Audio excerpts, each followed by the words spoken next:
we're often told, and this is kind of where what is true and what we're told is often different. We're often told that high blood sugar or elevated blood sugar leads to insulin resistance, because when you have high blood sugar, your body needs more insulin to be produced and your body gets tired of the signal. So the theory is like, if I eat a bunch of sugar, It burns out. if I eat a bunch of sugar all the time, I have insulin around a lot.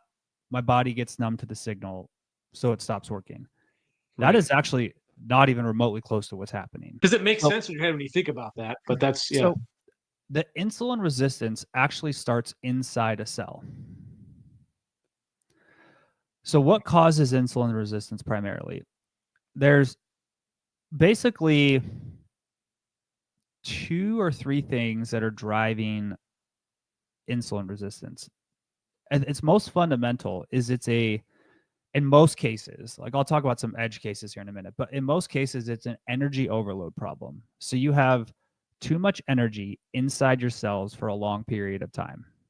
And so what happens is, like, normally, let's just take a muscle cell, for example. Inside your muscle cell, you have stores of carbohydrates as glycogen.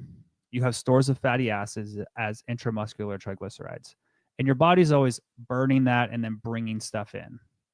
And so when you're in a extended calorie surplus for a long time, your body can shuttle quite a bit of that excess energy into your fat tissue, is where it's stored, right? But it's also going to try to push some of it into your muscle tissue and your organs. And at some point, you start to exceed a normal. So your fat tissue has this ability to expand. The cells get bigger and bigger, right? Because they can store lipids.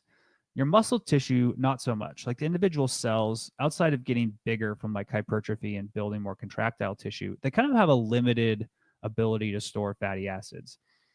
And so what happens is, as you kind of have this extended ability to store things and you exceed it, the things coming into your cells, especially the fat, starts to get stored as things that are not normally stored as fat.